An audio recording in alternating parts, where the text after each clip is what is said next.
नमस्कार दोस्तों, स्वागत है आपका हमारे चैनल धूप धुनुची आरती में। दोस्तों, एक विषय एक जन ने मुझे बांकुड़ा से ये भेजा है।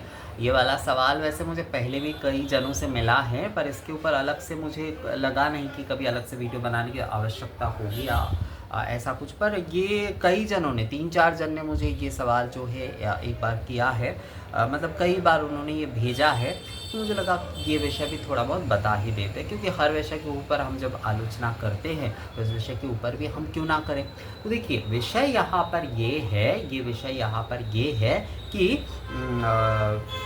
उनके घर में जो है, जो भी सारे देवी पूजन किए जाते हैं वहाँ पर केवल शंख ध्वनि किए जाते हैं, पर जब देवता के पूजन किए जा रहे हैं तो वहाँ पर घंटी और शंख दोनों का ही जो है प्रचलन है।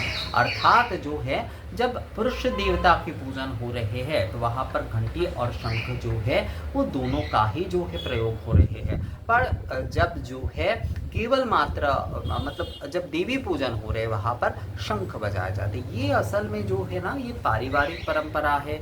ये कई जगह पर जो है आंचलिक परंपरा है और कई प्रादेशिक परंपरा में भी ये आते हैं। मुख्यतः जो है बंगाल और पूर्वी भारत में कई जगह पर जो है, जो स्त्री देवता होते हैं उन्हें घर के कन्या स्वरूप में देखते हैं, और कन्या जो है ना वो लक्ष्मी होते हैं। तो लक्ष्मी पूजन में पूर्वी भारत में कई जगह पर ये प्रचलित है, खासकर बंगाल में, और जो कि बिहार आदि वहाँ के कुछ क्षेत्र में भी, जो बिहार और पूर्वांचल के कुछ क्षेत्र में भी ये विषय है कि वहाँ पर जो है केवल जो है शंख ध्वनि किए जाते हैं, घंटा ध्वनि नहीं किए जाते, क्योंकि घंटा ध्वनि जो होता है वो धातु का होता है।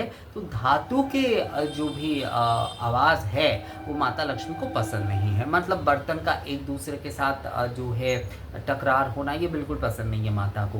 तो इसलिए जो है, इस भावना से उनके घर पे जो भी स्त्री देवता के पूजन होते हैं, लक्ष्मी पूजन तो विशेषकर होते ही है, हर परिवार में ये नियम आपको देखने को मिलेगा ही। पर कुछ परिवार में ये भी नियम होता है कि हर देवी पूजा में वो केवल मात्र शंख का ही उपयोग करते हैं, और देवता के पूजन में घंटी और शंख दोनों का ही उपयोग करते हैं। तो ये ज़रूरी नहीं है कि आपको भी ये करना है, ये बिल्कुल ज़रूरी नहीं है कि आपको भी करना है। असल में जिन्होंने ये मुझे भेजा है उन्होंने कहा है कि ये सही है या नहीं। हाँ, बिल्कुल सही है। आपके घर की अगर ये परंपरा है और आपके घर में इस परंपरा का ही आप पालन करते आ रहे हैं तो बिल्कुल सही है, कोई समस्या नहीं है। इसे बदलने की भी किसी भी प्रकार की कोई आवश्यकता नहीं है, किसी भी प्रकार की कोई आवश्यकता नहीं है इस विषय को बदलने की। कि अगर जो है स्त्री देवता की पूजन हो रहे हैं तो वहाँ पर जो है केवल मात्र शंख ध्वनि किए जाएंगे, और अगर पुरुष देवता की पूजन हो रहे हैं तो वहाँ पर घंटी और शंख जो है दोनों का ही जो है वो प्रयोग किए जाएंगे। तो इस विषय को बदलने की किसी भी प्रकार की कोई आवश्यकता नहीं है, अगर ये आपके घर की परंपरा है। पर हाँ, जो लोग जो है नॉर्मली पूजन कर रहे हैं तो ये उनके ऊपर निर्भर करेगा। देखिए, मैं खुद से अगर आप लोग मुझे कहें तो मैं शंख को बहुत ज़्यादा इम्पोर्टेंट देता हूँ, क्योंकि मुझे लगता है शंख एक नेचुरल ध्वनि है, जो कि आपको एक बहुत प्राकृतिक तौर पर इसकी ध्वनि जो है, मतलब शंख आपको जो है प्राकृतिक तौर पर मिल रहे हैं। तो इसे कुछ बनाने आदि की आवश्यकता नहीं है, बस समुद्र से लाने के बाद उसे थोड़ा कटिंग आदि करना, मतलब उसके एक सही शेप आदि में लाना बहुत ज़रूरी होता है। बाकी जो है, जैसे घंटी आदि बनवाना पड़ता है, ढाक आदि या फिर दूसरे जो भी सारे वाद्य होते हैं पूजा के, उन्हें बनवाना पड़ते हैं। पर शंख जो होता है वो पूरी तरीके से प्राकृतिक होता है। शंख जो है वो संपूर्णतः प्राकृतिक होते हैं, तो इसलिए जो है मैं शंख को ज़्यादा प्रेफर करता हूँ।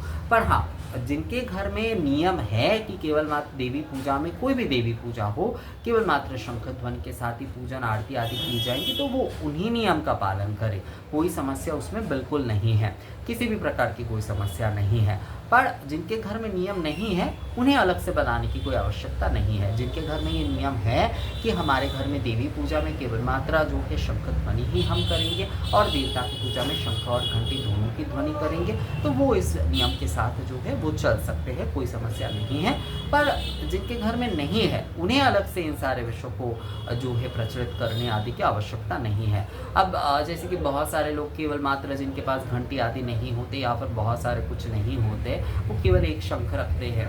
क्योंकि क्या होता है कई समय समुद्र आदि में जब घूमने जाते हैं लोग तो एक शंख लेकर आते हैं वहाँ से भगवान की पूजा आदि के लिए जो है। तो अगर शंख आपके पास केवल मात्र है तो हाँ, आप हर पूजा में केवल शंख बजाते हुए ही पूजन आरती कर सकते हैं, कोई समस्या उसमें बिल्कुल नहीं है। तो आपके घर के अगर ये प्रचलन है कि केवल मात्र शंख ध्वनि करते हुए ये जो है आरती की जाती है तो आप वही करिए, कोई समस्या मतलब देवी पूजा की आरती केवल मात्र शंख ध्वनि करते हुए किए जाते हैं और देवता के शंख और घंटी ध्वनि दोनों के साथ ही जो है तो आप वही करिए, कोई समस्या नहीं है। तो मुझे लगता है ये वीडियो आप लोगों को समझ में आ गया है। मिलेंगे आपसे अगले वीडियो में, तब तक के लिए